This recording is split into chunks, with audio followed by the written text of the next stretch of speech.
Do you pull a vacuum when you service the coolant system? We'll show you how in just a moment. I'm Tim Johnson. You're watching Shop Tool Reviews.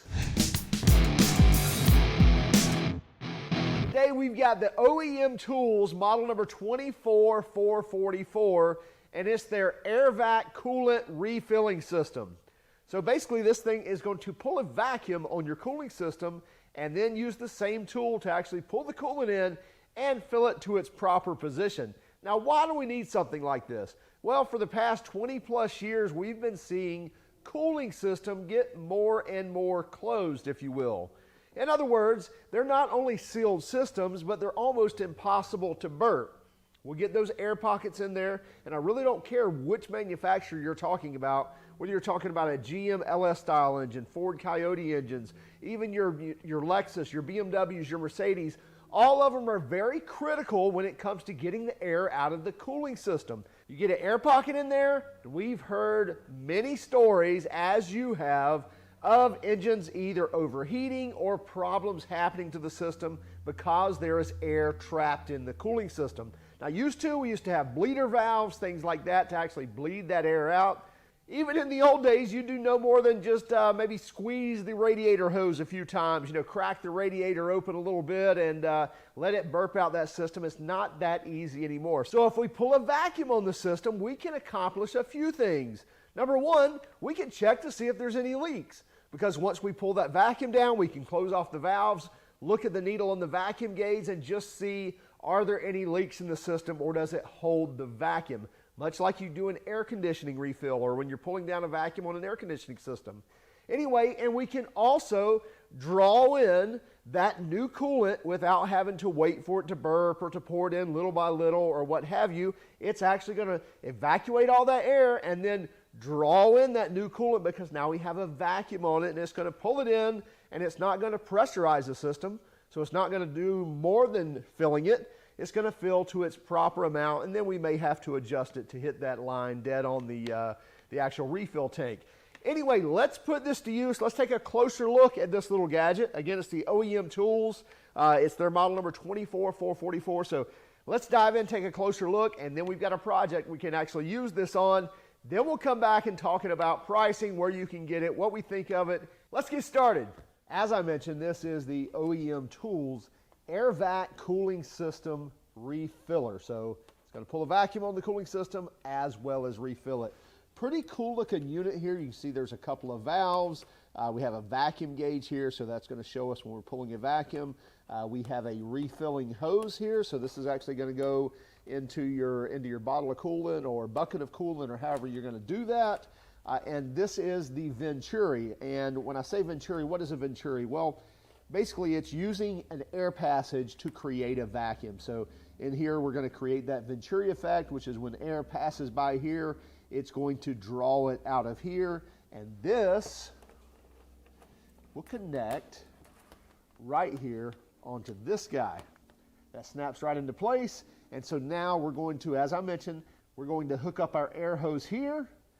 We're going to open this valve. It's going to blow air through here, and this is just nothing more than an evacuation route. So there's going to be air passing through here, blowing out of here, so steer clear of that, as well as it may suck up some coolant if there's some left in the system.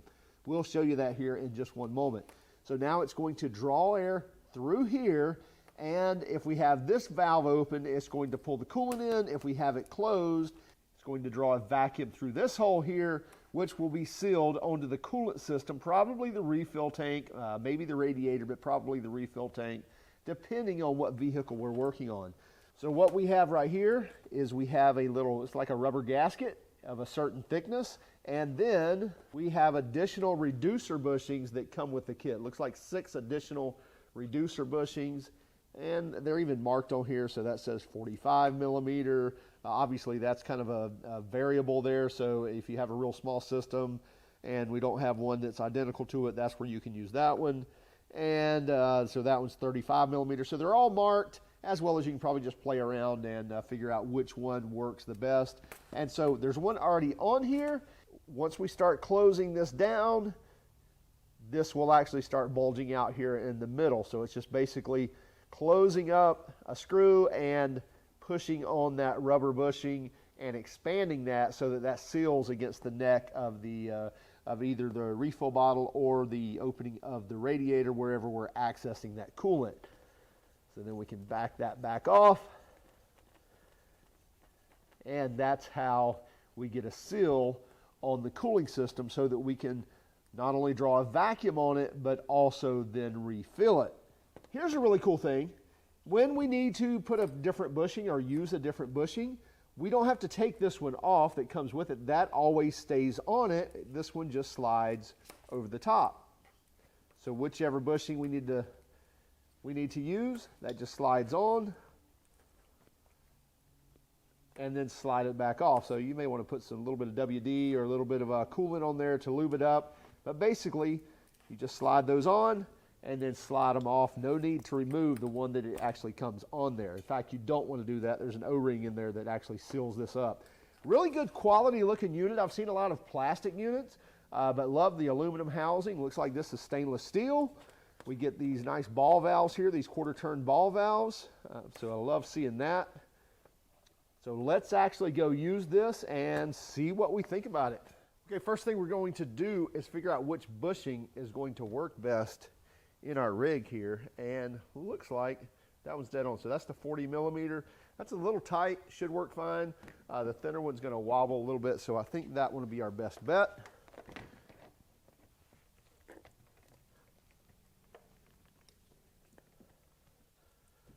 And so let's go ahead and put that on first. Then, there we go. Seated on there nicely. We can crank that down. And that should lock it in pretty good. We're creating a vacuum, so we shouldn't have to worry about it coming out on us. It should actually draw that in. So as long as it's sealed up decently, it should seal up even better once we put that vacuum to it.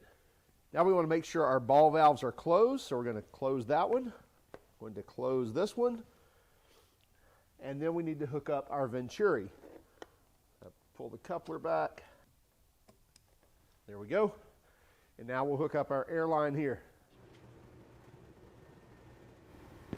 Okay, close our air valve, and then we're going to hook up our arrows.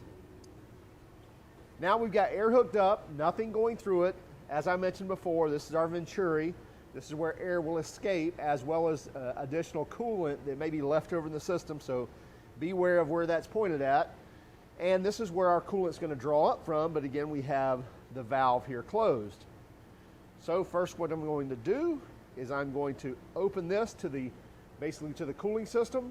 So now we have an open plenum from the cooling system into the venturi, and we're going to pull this down. We're going to pull a vacuum until we get to at least 24. So when we get to 24 on the gauge, we'll shut all the valves off and make sure it holds for at least 20 seconds. So here we go.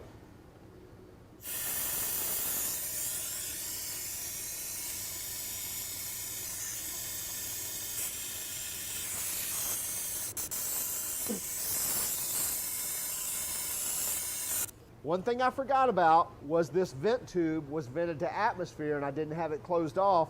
It wasn't pulling a vacuum, so I knew we had a leak somewhere. Pulled this up, and as soon as my thumb went on it, it actually drew a vacuum. So let me close off this hole. Okay, let's get started again.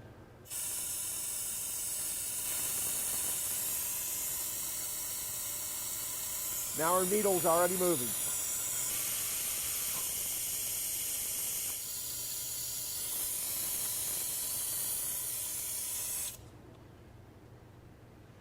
So now we're down to 24, and as you can see, our radiator hoses are collapsed. So we've pulled the vacuum in the entire system. So now we're ready to actually draw that coolant back into the system. We'll see all these lines fill back up as long as we hold there for at least 20, 30 seconds. Looks like we're holding on our needle there, a little below 24, but it's holding steady. I'm going to do something here to prime the system.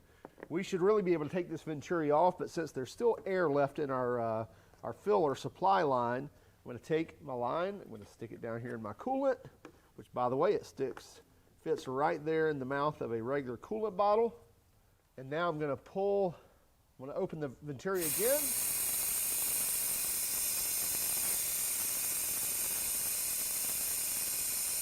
And open it to vacuum. And I'm going to let that prime the system, and then I'm not drawing it out of the system. Oops. And there we have it. So now I've got all the air basically out of my tube, and that's not going to draw more air into the system. Close that off. I can close this off. I could really pull this material off if I wanted to. I'm not going to. And now I'm going to open up this, and we should start pulling right out of the bottle. And as soon as I see some air starting to trap in that line, I'll shut it down and put another bottle in there, because I know we're going to use 4 gallons, so 2 gallons of concentrate and 2 gallons of water. And again, you're seeing this drawing pure coolant, no air into that line.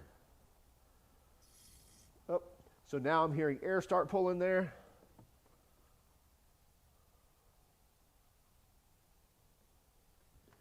I'll go ahead and change out my bottle.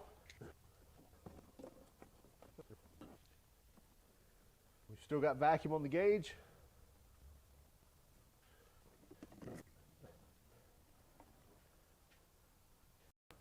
Now you can see the radiator hose starting to get a little round, so it's actually starting to get fluid in it. We're getting close to being 0. Should be able to pull about another gallon out.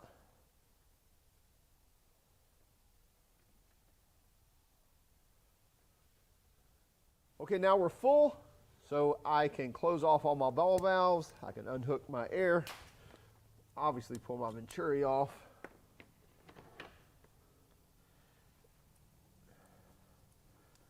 Do our clamp here.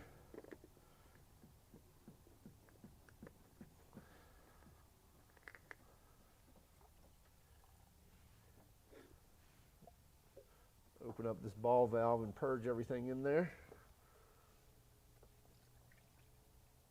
And I don't know if you can see, but I think we're a little over full there. So I got a little zealous. I actually pulled another vacuum on it. I shouldn't have. I think it was right at where it needed to be. So we need to draw this down a little bit.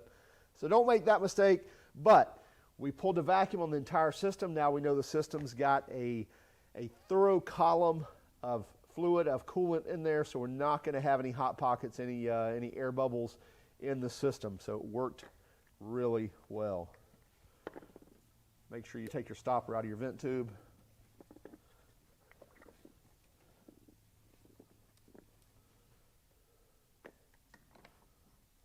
This is very simple to use, very self-explanatory, just a few ball valves and this venturi to hook up to the air compressor.